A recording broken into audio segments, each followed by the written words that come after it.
So, hello everybody. Today we have the founder of Colors Ashram, Namrata ma'am, with us. And Colors Ashram is an organization that is into natural dyes and natural living. So they make natural dyes using herbal extraction process or using minerals, and they also teach and train people, and they also have train the trainer workshops. So they've built a very comprehensive, self-sustaining model around the idea of natural dyes and eco-friendly living. And in terms of your workshop, I've not seen something as comprehensive that they teach from color extraction from herbs to yarn dyeing to fabric dyeing, block printing, screen printing, and yeah, there are a whole lot of things. And they also sell these color kits to us. They sell the organically made fabric, and everything is done so that when you go, it's like a one-stop shop if you want to make very responsible choices in life with respect to such usage of products. So it's been a pleasure having them with us. So let's explore their journey and see what we can take from them and make be more responsible citizens in life henceforth. Thank you so much for being with us. Yeah. Thanks, Lakshmi. You covered quite a bit in explaining as well. Yeah. So, yeah, tell me. So we'll start with our first question. We saw it on your website that you were telling us about the research that went into creating such a thing. So we read something about 20 plus years of research done by Mr. Arun into creating this. So can you please elaborate on the process of research? Because you also mentioned the source as being Ayurvedic texts. So exactly what type of Ayurvedic texts, what period do they belong to? What type of sources were they, and was this research sponsored by someone? How did this come up? We're in India. Research is hardly sponsored, and you have to do it on your own money, and probably that makes it very real and authentic, and it's about application. There is no chances to. I mean, you want to find a solution. You don't want to waste money because it's your own money you're putting in the research. So yeah, Arun, my partner and my co-founder, was actually working with chemicals earlier before he got into this, and then he actually understood. He is a person who's close to nature, and our source, both me and Arun, we come from that we are close to nature, and what harms nature disturbs us. So his reason to know what chemicals can do to the water, and he's in Ahmedabad. You know that Ahmedabad is the city, the hub of textile processing, is what triggered him into seeing like what can be done. So he started his journey with recycling the waste of textile industry so that it does not go in the water. The idea was to prevent this waste to go into water. That time he was not thinking about dyes, anything. So it was just about how can this effluent, which is very toxic, will not go into water. And he tried to recycle, but he saw that whatever product he would make, it would still end up creating more effluent, and it would still be more toxic. And then he figured out that okay, he found out that there's a way to actually do this thing naturally. Now imagine, natural dyeing has been there ever since man discovered colors, and chemical dyeing is in fact just 150 years old. But in this 150 years, a whole memory of natural dyeing has gone away. Whenever we think about color, I mean, we think about chemical dyes. We don't know that there was a thing called natural dyes existing. Besides, say, maybe you're studying archaeology and you're researching, so you would know, but normal people do not know about this, or did not know a few years back. Now it's a little different thing. I think the rage of natural dyes and everything natural is really coming up. But at that time, say 20 years back, I'm talking about, he did not know about natural colors like any normal person. And then when he found that this was already there, it was always done this way, he was that, okay, then fantastic, I can learn and I can apply. And his idea was to not, he was not a natural dyer, or he was not coming from craft. He was an entrepreneur, and he was thinking about water.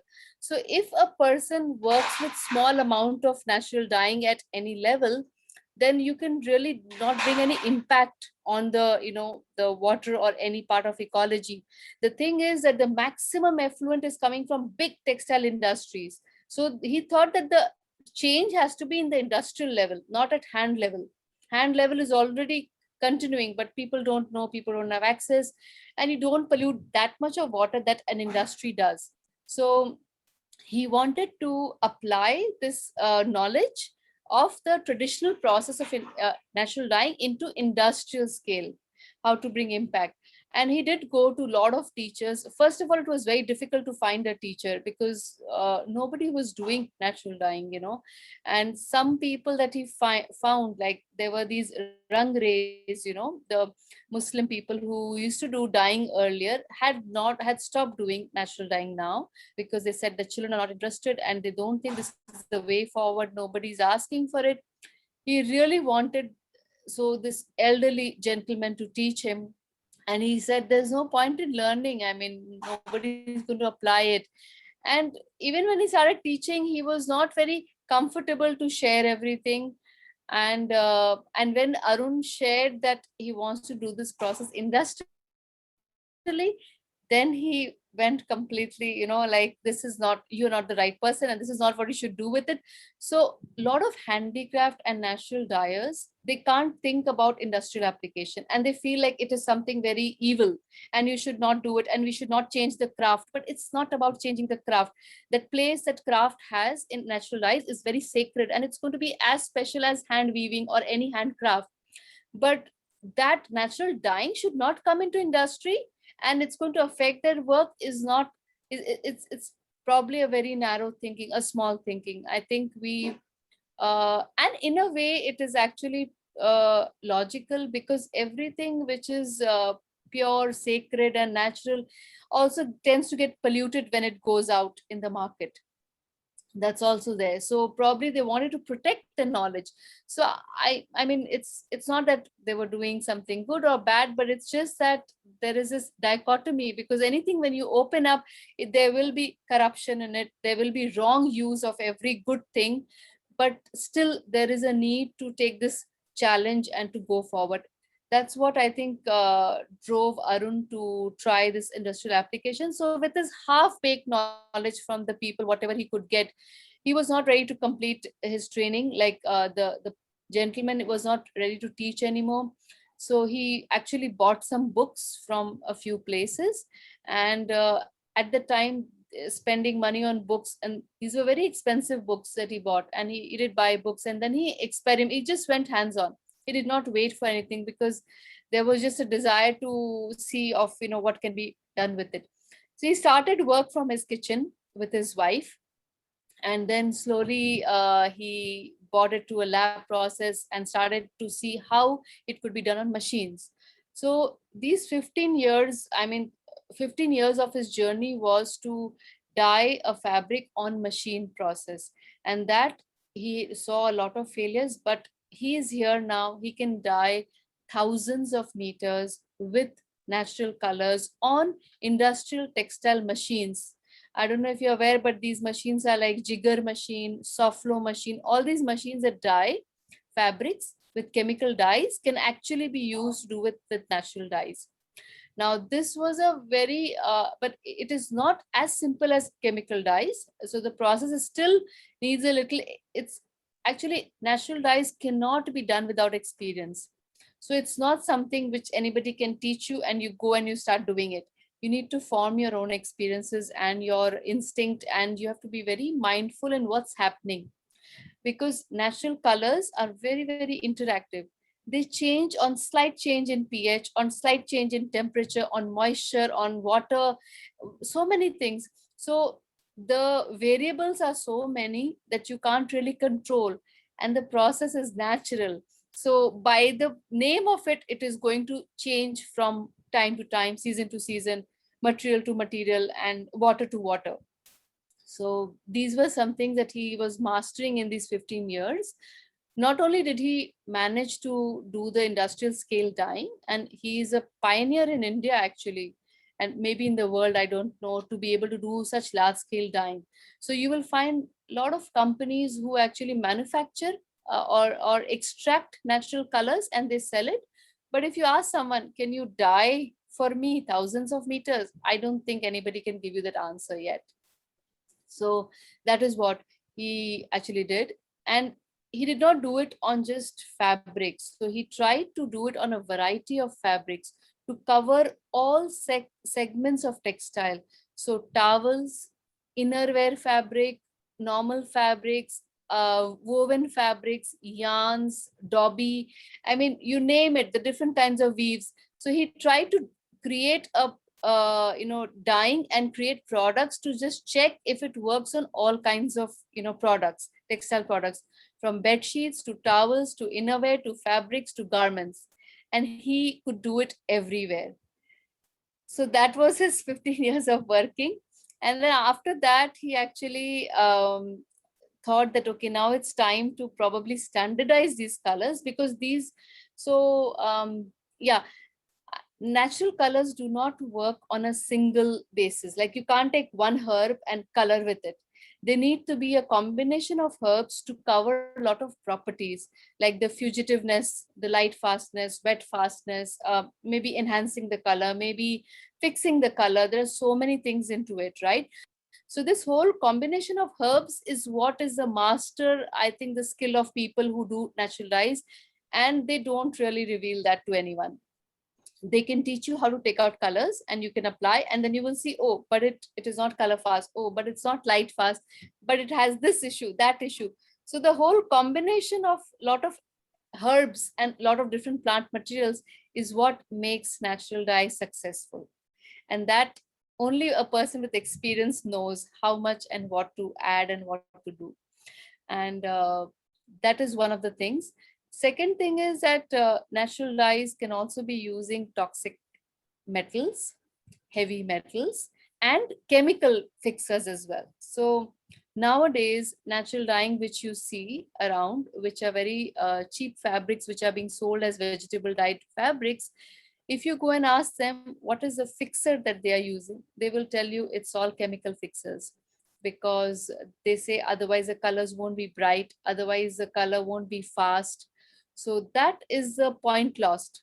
Yes, the color is definitely natural, but it is not ecological because you are adding a chemical fixer.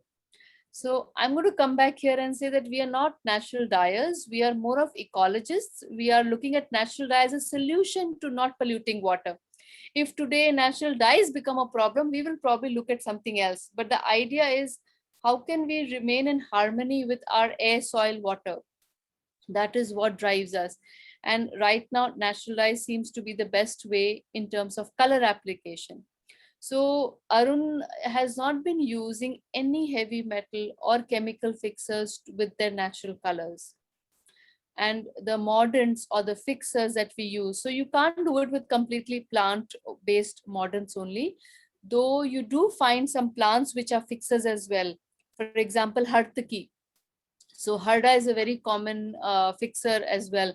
But you also need alum, you need iron. So alum and iron are two very commonly used mordants or minerals in natural dyes, and they are not harmful because the kind of quantity they are used in is not harmful for the soil and water. Why is that? Is because our soil naturally has lot of content of alum and iron in it. If you pick up soil and you check, you will find alum and iron. So nature knows how to digest it. But other metals, for example, copper, for example, chromium. Now, these things are in traces in water and soil or whatever, or even in our, bodies, maybe, I don't know. So when you increase that quantity of chromium or say copper in a natural dye to get your desired result, which is not uncommon. Chromium is very, very commonly used with dyes. Copper is also commonly used. That increases the toxicity level, because here in the soil and water, it was traces. And now because you're doing bulk dyeing or big quantities of dyeing, you're increasing the thing. So that is where you have to be very careful. Again, if you're doing a natural dyeing on a very, very small scale, it does not matter. That little bit of copper will not harm. But again, we're talking about, so the thing to remember is, what is the quantum? What is the quantity? If we are talking about natural dye application on clothes, we know that it is a world of fast fashion. We know that we are making lot of clothes. If we are making lot of clothes, then your choice of material, whether it is natural or it is man-made, it has to be something which will not going to pollute the water in the ultimate thing, I mean, soil is not so much of a problem as water. Water is a direct impact taker of chemical textiles or any kind of textiles. Soil, yes, in terms of landfills, when you throw your garment away, if they are chemical dyed, they will leach, contents into the soil, and they don't get degraded if they are polyester. So those are problems with soil, but water is what we need to be concerned about when it's about dyeing, because you're using water, and in that water you're giving out a lot of chemicals, and things. So coming back to it, we always check whether our raw material is biodegradable, number one. Number two, if it is toxic or not, if it is going to change the pH of soil and water from normal to something else, is what we check. If these two are okay, we are okay to use anything from nature or even man-made. We are not against man-made. A lot of synthetic compounds from natural things, and everything ultimately comes from nature. But if you mutate them and if you make them biodegradable, if you make them something which will not biodegrade, like plastic also did not come from another planet, it came from our planet. So the source is natural, and it is biodegradable in 500 years. But we need to know that the biodegradability should be measured in terms of how fast it can biodegrade. If something takes 1 month, 2 months to biodegrade, it's fine. If something takes 500 years, it's not fine. If something, when it degrades, it's going to leach out toxins in the soil, it's not fine. If something which biodegrades and becomes natural again, like compost, it's fine. So all these things are, I think, are pointers for choosing what we choose to make our dyes and what we give in the workshop as well. So all this research work has already been done, and that is what we are trying to carry to people through Color Ashram. Thank you so much. I think that question was wonderfully answered, and we got to know a lot of scientific things that goes behind the process of creating textiles and dyes. And over to Lakshmi Dhanraj for the second question. I just want to know, so it was self-sponsored, is my assumption right? Yes. And any names of Ayurvedic texts that you can give?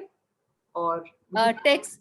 Yeah, that there is a book. I probably will send you on WhatsApp. I'm not remembering the name. It is Natural Dyeing of India. It was documented very well by two, I think, some professors from NID and from some other place, BC Mohanty and Chandramouli.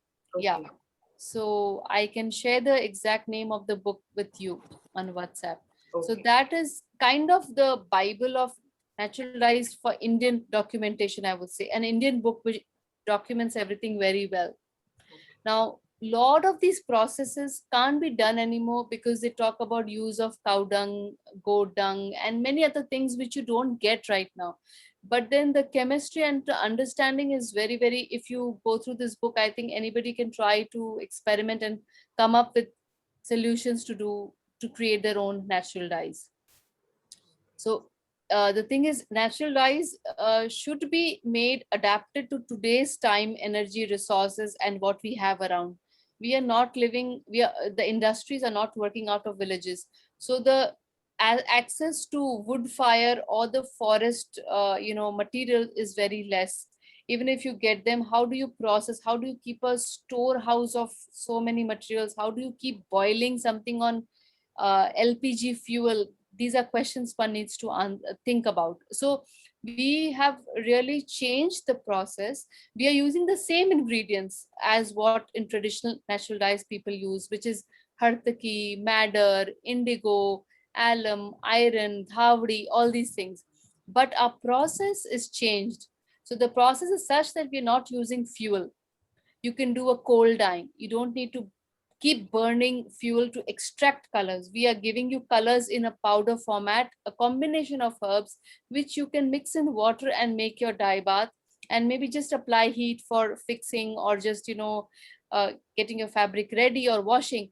But otherwise, no extracting of colors by burning fuel and spending that much of time and not knowing what to combine. So all those things are what we have changed to be able to make it adapted to today's time. Thank you. Um, it's said that most of the textile pollution that happens is because of the dyeing process. Yes. what kind of process does the fabric manufacturing process contribute to Yes. pollution? Or as a consumer, what are the things that I have to be aware of to know the history of a fabric and make appropriate choices? Right, right. There are loads. To start with, cotton is a very sustainable fabric, a beautiful natural fabric, but cotton uses 25% of world's pesticides, and that too BT cotton, because it is not indigenous cotton. So any cotton, and it was the American cotton variety is what we have been growing and using, and that's 95% of maybe cotton right now in India is that. I may not be exactly right with the figures, but it is above 90%. So that variety needs irrigation, a lot of water. That variety needs pesticide, and so pesticides are a big point of pollution as far as that goes. So that is why this whole change to organic cotton. Now the government is also telling everybody to grow organic cotton, because now we have run out of fertility of lands. After so much of use of pesticide, the lands are becoming infertile and they're not able to produce anymore. So now government is saying, okay, now let's go back to like organic way of doing things. So organic cotton is a better choice as a consumer if you want to know. Then natural fibers or any man-made sustainable fiber is okay, not polyesters. Polyesters are like plastic. If they don't, so the way to test, I would say, is if something does not change in your wardrobe and you're wearing, you should be worried, because in nature everything changes and ages and dies. If something is plastic, it will not change. You take a polyester t-shirt for 20 years, it will remain like that. But what does that mean? That when you throw it in the soil, also for 500 years, it will remain like that. And it will rather leach out the chemical dyes which have been used to make it. So the thing is, you should be okay with things changing, aging, and dying. That is a beautiful cycle of nature. And that should be actually, considered to be good rather than having something which will not change. So yeah, no polyester or no, I think plastic based, petroleum based fabrics. In man-made, there are some fabrics which are made out of cellulose, like modal, like I think even rayon. So those fabrics which are man-made, you have to understand what are they made out of. If they are from petroleum byproducts, bad. If they are from cellulose, they might be good. But there is a rage now to use bamboo fiber and other fibers and many kinds of fiber. Here also there is a word of caution. If you take out the fiber from bamboo, but you use a lot of chemicals to be able to make that fiber, there has to be thought given into it. Now these are things that consumer will never know. These are things which are responsibility of a designer or the brand, because they know how the fabric is getting made. They can find this out. For a consumer, it's difficult. For a consumer, if you say it's bamboo, he or she is very happy. But a designer knows that so much of chemicals were used to make this bamboo fiber, then is it worth it? So that process of making the fabric, how much of chemicals are being used is important. How much of pesticide is being used, that's important. So right now there is a revival of desi cotton, the indigenous cotton, which is great, which is rain fed, which does not need pesticide. It's a hardy crop. So if you can, and there are a lot of brands which are making this, so that will be an excellent buy. And it ages beautifully. It becomes more and more comfortable as you wear it. So this is about the growing, say where the source of fiber is, say if it's cotton or it's man-made or it's bamboo or whatever. Second thing is in the processing. So when the yarn is getting woven into fabric, lot of starch is used, and we can't do anything about it, but the starch goes into ocean water, river water, and it causes eutrophication. The starch causes algae blooms, and algae blooms cut off the oxygen supply to the organisms in the ocean and the soil and the water. So a simple thing like starch can also actually cause so much of problem. So I mean, and people generally, the problem with pesticides and say thing like starch also is that the problem would not be there if we use it in the right quantity, but we are I'd like to say that we are Indians, we don't know how much to use, and we think that if something is good, more of it may be very, very good, or we don't have those, we don't have proper training of people who use these chemicals. These things are made in a lab by doctors and researchers and in a very, very controlled environment. But when it comes to the application, people who are using, not enough training is given to them, not even safety equipment is given to them. So the thing is that anything, abuse is bad and use may not be so bad. Okay, so we have to think in those terms when we think about what's going wrong. And these are not questions which whose answers are easy to get, but these are things we can think and know about. So yeah, even a thing like starch can cause a climatic problem like, you know, eutrophication. So then when the fabric is made in the machines, after that, the bleaching and scarring happens, which is cleaning. There, a lot of chemicals are, of course, used. We are doing bleaching in a different process with eco-friendly enzymes, but commercially bleaching is a very, very dirty thing. It's a dirty process to do. And the white, which we all are, so we think it's pure. White is actually very toxic because there is an optical white color which is used on fabrics, and because we want so much of white, more and more bleach is used. So this whole concept of white is good is not, white is bleach, if you can really think about that. And then yeah, and then the colors. So we have a huge range of colors available in chemical dyes. There are direct colors, then there are azo-free colors, and then there are dispersed colors. There is a lot of varieties. The cheaper the colors, the more toxic they are. So a good company will not use the cheap colors, but the clothes which are sold at, say, really, really low cost, they use really, really bad colors, which are not even fixed properly, which are not azo-free. Now, the word azo that I'm using is, azo is the compound of dyes which causes cancer. And so it was banned some years back by Germany, and then the whole world banned it. So if today India, if you're exporting something to any country, you can't use azo dyes.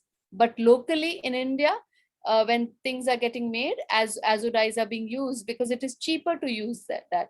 So in dyes, in chemical dyes also, there are a lot of classes of dyes which can be used to make sure that it is not very harmful. It will still be harmful, but there are dyes to, you know, and the process could be done in better so that the dyes are exhausted. When you use a lot of dyes and it's not exhausted, like the fabric has taken only maybe 20 grams of the dye, 80 grams is going in the water. That again, so the process, if it is not good, which will happen with not so good companies, then a lot of dyes just goes into water without, just because, you know, you did not exhaust the dye properly. So there are these loads of things which can cause issues. And I think the people who suffer really are the people who are making it, because they're getting exposed to the vapors of the dyes. They are getting exposed to the dyes themselves, and the water which goes to people who don't get safe drinking water, who dig inside and they get colored water. This is the colored water of textile industry, and they don't know what to do with it, you know. So these are some issues that are there. And how can consumer be aware of it is that buy natural fibers, and if you can buy organic cotton, buy naturally dyed clothes if you can. Find out about them. It takes some time to find out, but you can do that. And for yourself, it is safe to buy clothes which are not very cheap, because they are going to have allergy on your skin. So don't think about buying cheap. Don't think about buying polyester. I think invest in less clothes, but invest in good clothes. And definitely buy from conscious brands so that they are also encouraged to make more clothes. Right. So So on the same lines, we were talking about a boom in the variety of fibers that we have in the modern times. So traditionally, when we look at the type of fibers, it has usually been cotton, wool, and related fibers. So all of these bamboo and bagasse fibers are ways scientists are coming up with handling the sustainability problem. Now, the organic dyes that we make, are they compatible with these different variety of natural fibers that are Yes, coming up in the yes. market? Yes, absolutely. Natural dyes are very favorable for all kinds of natural fibers. In fact, wool and silk have better affinity for natural dyes than cotton. Some other fibers also may have more affinity than cotton. Cotton is the most difficult to dye with natural colors. If you look over, so we had this student who was from Germany, and she said that she tried to find out everywhere in Germany to do natural dyeing on cotton, and she did not find a solution. And she came to us from Germany. She came to Color Ashram. She did a course. She was very happy, and she said, "Okay, so many colors can be actually dyed on cotton." So mostly people are doing natural dyeing on silk and wool because cotton is very problematic to dye with. Yeah, and it needs an experienced dyer to dye a good cotton. Yeah. That was news to me. I thought because there were a lot of companies that were doing cotton-based organic dyeing, it was natural of me to assume that it was easy to dye in cotton, but now this comes as a big Yeah. revelation. Right. And in fact, khadi has the best affinity. So hand woven fabrics, like the fibers which have been less processed, like less chemicals have been used to get some finishes on them, they are more easy to absorb this thing, the natural dyes. Yeah. Yeah, for me also it's quite a news. As a consumer, I've never seen products, natural dye products, which are not in cotton. Right. All the saris or whatever I have, which are naturally Yeah. everything Yeah. just in Yeah. cotton. So you assume that's the easiest one Right. for natural dyes to be applied on. Right. Yeah. No. Okay. Uh, One of the things that I wanted you to throw light on was uh, we are all aware of or to some extent, we know that the chemical dyes are harmful, but people are not aware of the good things about the natural dyes, with the kind of effects that it can have on your body, even the psychic effects that it have. Probably more research will come up Yeah. eventually. Yeah. But talk about the beneficial effects of using natural dyes for the consumer and for the workers involved in that supply chain. Right, sure. That's very nice and that's very important. I mean, somehow when we think about chemical and natural, the attention goes to the bad effect of chemical dyes, but the beauty of natural dyes is never discussed. So natural dyes are beautiful because in terms of the colors and the shades and the hues, they are extremely soothing to the eyes. After you start wearing natural, you look at chemical colors and you feel like you're being attacked. It's actually violent. You will come to know that it's really violent, the colors. Secondly, the natural colors they have ultraviolet properties. Sometimes they stop ultraviolet radiation. They are very cooling. For example, so this was done earlier when the monks used to do yagya. They used to wear this geru cloth. Today it is chemically dyed, but earlier it was dyed in alum and geru matti, the orange, the red soil, because this is like a fire retardant. It keeps the body cool while you're sitting in front of the fire. So there were natural dyes were earlier done with some purpose in mind. There was some property of the herb to ward off insects or to keep your body cool or to make it an antiseptic cloth. For example, haldi dyed fabric was used to tie babies because haldi is an antiseptic. So natural dyes could be actually used for all the properties of the plant material. And this can only be done if you are using the plant material completely in your dyes. If you today, a lot of people are using chemical solvent to extract colors from natural materials. So when they do that, they only take the color and they leave the whole plant properties behind. So again, if you are making natural colors by solvent process, it is not really, you are not taking the benefit of natural dyes. So that is also something. So all our dyes are very powdery and they are actually ground plant materials. And so we have tried to use the plant material also to have the properties of harda, madder. All of these have Ayurvedic properties of healing, curing the skin. So if you have a cut or something and you put your hand in an indigo, it actually heals. So the idea should be to use plant material and not discard it completely when you're making the dyes. I would say that we are kind of the bridge between, so I'm only talking about natural dyes now. If you look at a scale of natural dyes, there is on one side the Ayurvedic process, okay, which boil the natural dye herbs completely and they add oils to it and they infuse it to make a fabric really medicinal and, Ayurvedic. And on the other side, there is this solvent based, which are only taking the color from the plant and they're using chemical solvents for color. We are somewhere in between. So we are not about boiling, because that you can only do if you're near a forest or a village. You can't do it in a city. And you can't do solvent because it completely ignores the properties of the plant.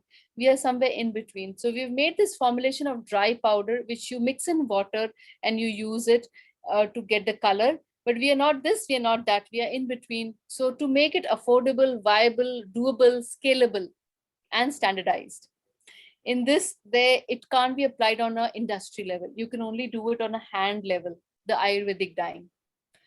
So yeah, that's what. I think it's amazing that you've taken the, your ingenuity in taking the plus points of both of these and combining to make a much more, sustainable thing according to the current scenario. So the second question, one of the other questions that I got while going through your website was with respect to your difference that you made of other natural dyes and Color Ashram's natural dyes. You mentioned a point about other natural dyes using raw material, or being raw material dependent, whereas Color Ashram's natural dyes, not needing any raw materials. Can you please elaborate on that? Yeah, that is simply for the person who's using the dye. So we of course source raw materials. We source a lot of harda, indigo, everything from the farmers and the plants, the people who grow these plants and process them. But when we bring it here, we process and we mix the herb combination. So every color of ours will be a combination of some herbs, and it's written on the shade card if you see on our website also. So we do that mixing to a particular ratio that we have tested over 15 years of how to keep it stable and how to get the best property and how to keep it standard. Because in natural dyes, to get a particular shade every time is very difficult. Sometimes you boil, you'll get one shade. Sometimes you boil, you might get another shade. You don't know, because the dye content will obviously vary from plant material to plant material, from season to season. So we have made these powders which are compact. Now, yes, this is a very important point actually. The dye content in a plant material is just 4 to 5%. So if you take 1 kg of a plant material, you will probably get like 5 grams of dye or 10 grams of dye. So dye which will stay and which will look dark and which will kind of, hold on to the fabric and all. So now that if you have to take out dye on a everyday basis, how much of material you will need to store, and you need to, like, you can do swatches with natural dyes to learn, but when you have to dye a fabric, this will be requiring a lot of space to store and to boil. That is what we mean by, so we have made a powder format which is small, so which is compact, which can stay fresh over a period of 1 year or more. You can just store it in an airtight container and you can use it. So that's what I meant by it's not raw material dependent, and you don't have to worry whether the raw material is accessible or not. Yeah. But we do teach how to make colors from raw material as well. So that's what she mentioned also, that because you need to have some concept and understanding of how colors come out. But once you have learned that, if you want to practically apply, then this other process which we do with our powders is very, very useful and easy to use. Yeah. I had, chat with many of the people who are involved in natural dyed fabric, and to all of them, when I asked how they source their materials, the default answer would be we source it from all over India. Different colors come from different parts of India. So that was the answer I got. So one of the thoughts I had was, how can we also source sustainably? What kind of limitations or advantages I have in this area, and how I can leverage them? How do you source? Does sustainability come in the sourcing factor also? Well, not really, because we are different. We are into industrial scale of natural dyes. We cannot depend on one source actually, and we have to look at every raw material in terms of being able to do that continuously over a period of year, over quantity. So for people who are natural dyers, they can definitely do this. They in their area, so every area has their own herbs. A red color can be got from different kinds of things in different areas. You don't have to do the red from a particular area. You can take out, see what gives red in your area. That is for a person who's doing a very small scale dyeing, they can do that. Or say a a community or a unit that is specifically making dyes from that area, they can do it. But when we talk about us, we are in a city and we have to manufacture in a big quantity, and we have to do it in industrial scale, thousands of meters. As I said, we are one industry which is standing like an example in the middle of industries. So we have to source from different parts of the country, and so our sources are fixed now, like who we take. So indigo comes from South India, Harda comes from somewhere else, and Madder comes from somewhere else. So all these sources, but they are all mandis which get these materials, and they're used for medicines, for Ayurvedic purpose, for food colors. So these are very organized markets which are there where all this material comes. And we have tested them because there are so many species and varieties of a plant itself that you can't just say madder gives red, so you take any madder. The content of madder, red in different kinds of madder would be different. So some varieties can be wild variety, may not give color, or some varieties may give color. So you have to do a lot of research to standardize. And if you so we don't have access to so much of growing, because the agriculture is basically food agriculture, and the plant growing for natural dyes is not common because nobody is using. Why would farmers grow them? So that's why we source from different areas. And if natural dyes grow, then of course the growing of natural dye plants would probably become more, and people would be incentivized to grow it. Yeah. So I had this question of how do you price your products? It can be your services, your workshops, your trainings. It can be, the paste that you sell, the different dye toolkits. How do you price your products? What is the basis on which you do it? So of course the raw material cost is there, and then the labor cost of making. So when we are, say, you're buying 1 kg dye from us and you're buying 100 grams dye from us, the effort taken to pack 100 grams, the packaging and the labor cost is more. So anything which you buy in larger quantity would of course go down. Anything you buy in small quantity, the price will go up. That is one thing. Then just the raw material. So indigo is probably the most expensive dye amongst all dyes. And I think what else? But majorly our dyes are more economical than extracted dyes. The solvent based dyes which are available are more expensive than our dyes. They are actually, I mean, they cost like thousands of rupees, for a small quantity, but our dyes are very, very economical in that way to use, because our purpose is always to make it more viable. And our dyes can actually become cheaper, much cheaper, if the demand goes up. If I get more number of people buying from me, I can make my price half. It can come lesser than chemical dyes actually. So that is completely matlab, I mean, I have discussed this with Arun a lot of times, and he says that the price can go down if we get, because we are running a factory, and it's, I mean, when do we get order, or when we get order or not, we have to, our fixed expenses are very high. Secondly, the certification cost, the need to be organic certified, a lot of licenses to be taken, and these cost money. So to be able to stand as a factory and to function and to keep all the certification is very expensive. That's also the part where a lot of money goes. And thirdly, I think this this was on my mind and then I forgot about it.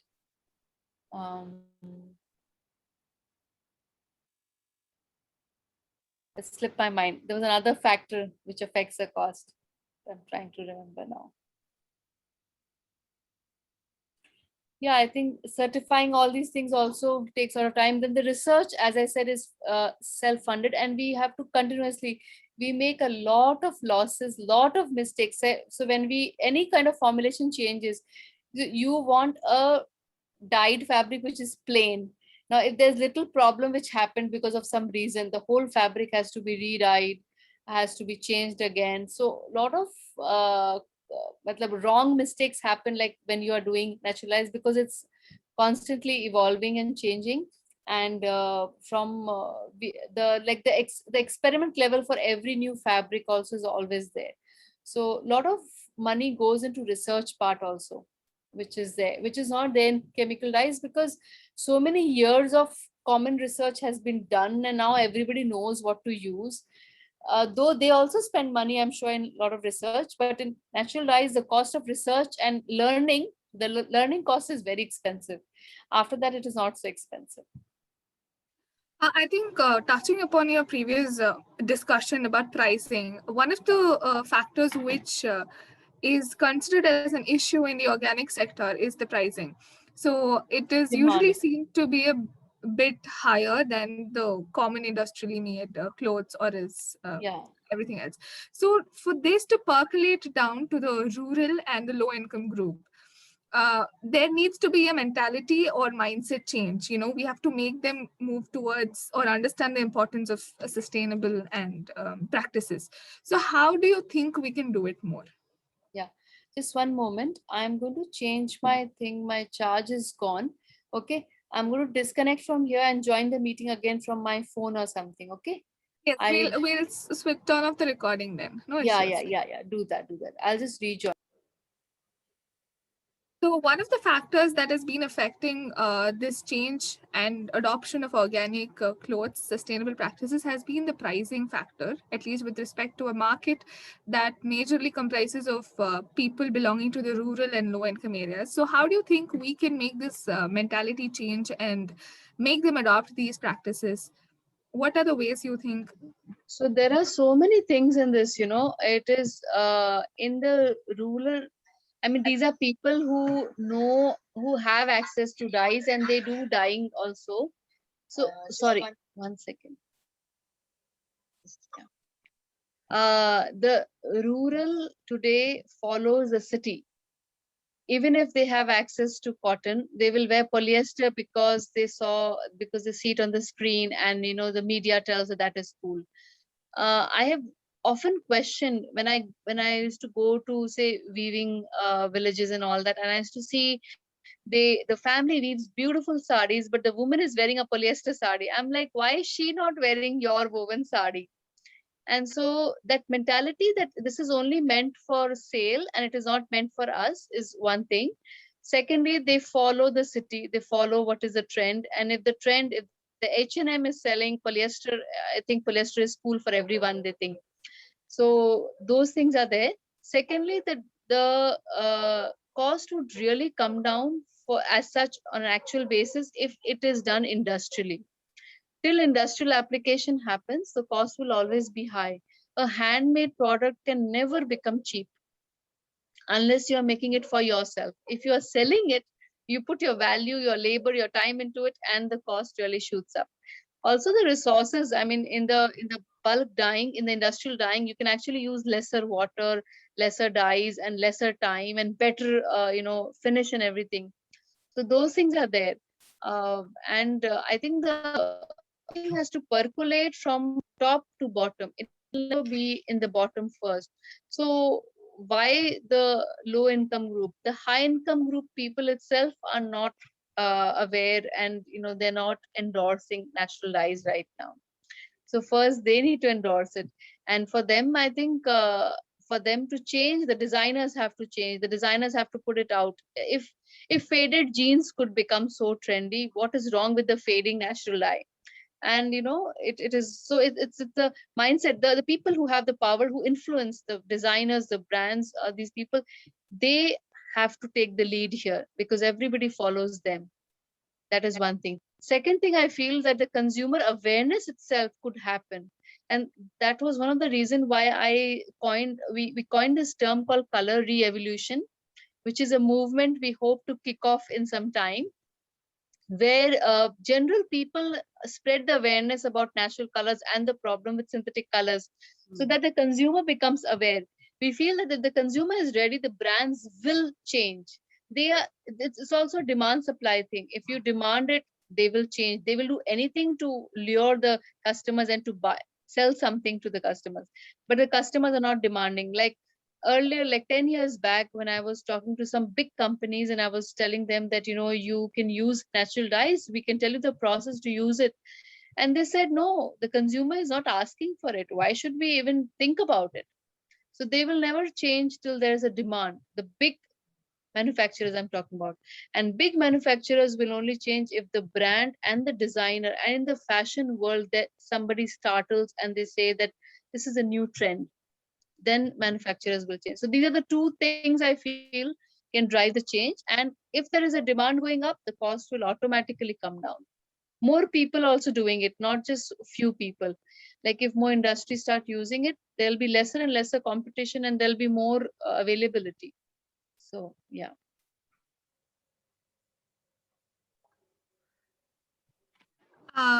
Yes, that was the. We want to know, what is your vision? Like, where do you want to be down the line?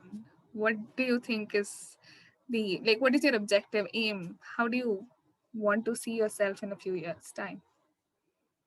To be able to see some designers, some industries, to be able to changing their process from chemical to natural. There are a lot of designers who come in saying that, but they don't continue.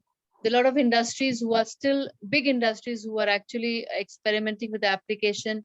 They have not changed yet.